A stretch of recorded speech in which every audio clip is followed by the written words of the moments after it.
Hey guys, welcome back to the channel. I'm Lugness Monster, and in this video, I'm going to be talking about all of my predictions for everything I think we'll be getting for the Black Series for the rest of 2023. We are almost 6 months into 2023 now, and we have gotten a decent amount of reveals between Star Wars Celebration as well as May 4th, but I still think that there's a lot of stuff that's going to be coming in 2023. In this video, we're going to be going over all of my predictions. So coming up first, I think this one is pretty obvious, but I think we're going to be getting figures for Ahsoka. The Ahsoka show does start in only a few months, starting in August of 2023, which it's almost the end of May right now. So 3 months away, Ahsoka's going to start, and we're going to be getting figures for the show. I guarantee it.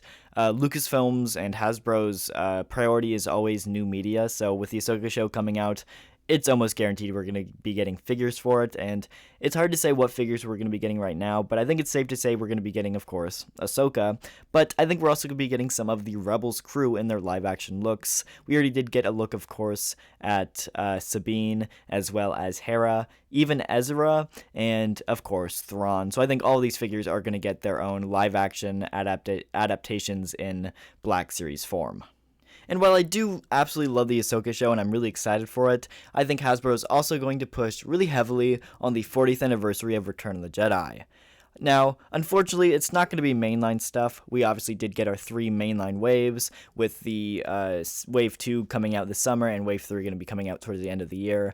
But I think that the rest of the year, Hasbro is also going to be focusing on exclusives. Earlier this year, I believe it was actually for Star Celebration, we did get, of course, the Jabba Hutt re-release, as well as the Force Ghost 3-pack. Both are pretty desirable things for 40th anniversary of Return of the Jedi, and I think they're going to keep on doing little exclusives here and there. I think one that they 100% have to do is, of course, a Biker Scout and Speeder Bike 2-pack. Obviously, they did the Mandalorian one a few years ago, but I think it's been a long time. I believe it was 2015 since the last time we got a release of this set, so with how old this thing is, as well as the timing, it just makes sense for this to be released this year.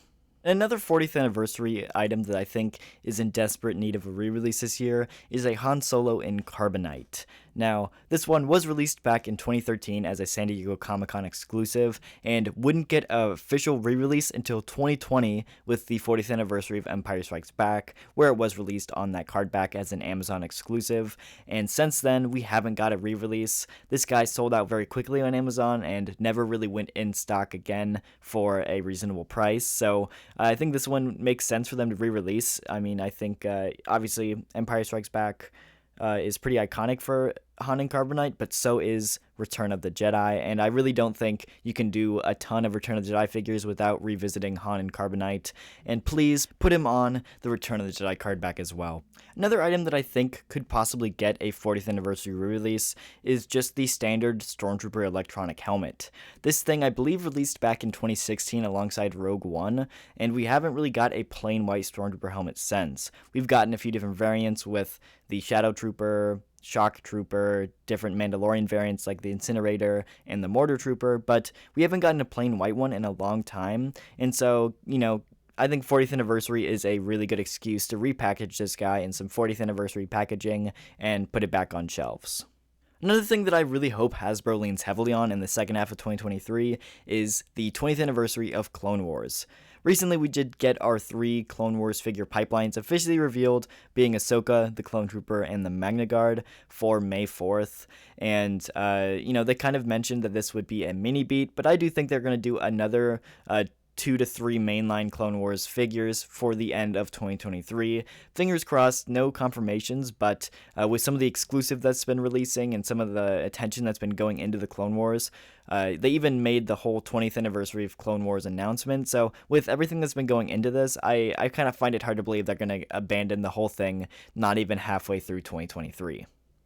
Another thing that I think Hasbro is going to really push heavily on is the Jedi Survivor game that just came out. They did a lot of Fallen Order figures, and I think they're going to do a lot of Jedi Survivor figures as well. We do have 3 out right now, but looking at some of the lineups for figures that they could do, there's a lot that they could do, especially with the droids. They've already did 1 droid repaint, but looking at the whole lineup here, there's obviously the brand new Magna Guard that they could repaint in the Jedi Survivor color scheme, but there's a lot that they could do, and I really hope they do a standard like Separatist re-release of the Super Battle Droid and the Commando Droid and the Droideka, and then do Jedi Survivor repaints later down the line. So I think that's what's going to happen. We'll have to wait and see, but I think it's a high possibility we're going to be getting all 3 of those droids in Separatist form as well as Jedi Survivor form as well. And then last but not least, I can almost definitively say that I think we're going to be getting a Starkiller in late 2023. Now, we actually did an interview with Yakface a couple of months ago with Out of the Basement on one of their live streams, and in that stream he did say that there will probably end up being a Starkiller at some point. He'll be released as a convention exclusive first, and then in the mainline later. We haven't heard much about that since, and we haven't heard a ton of official confirmation except for a few leaks from Yakface himself, but I do think that with San Diego Comic-Con coming up here in just a few months, I think Starkiller will be released as the convention exclusive, and then he will be later released as a mainline figure in mid to late 2023. I also believe this because of the amount of Legends and video game material we've been getting over the last year. We got a lot of Legends figures with Mara Jade as well as Dr. Alphra, but we also got a ton of video game characters from older games like KOTOR and the Old Republic. So with all of the desire for this figure, plus all the evidence pointing towards it, I think it's pretty easy to say we're going to be getting him in 2023, which I'm super excited about. Anyway, guys, let me know down in the comments what you guys think of my predictions. If you did enjoy, the like button and subscribe, and I'll see you guys in the next video. Thank you so much for watching.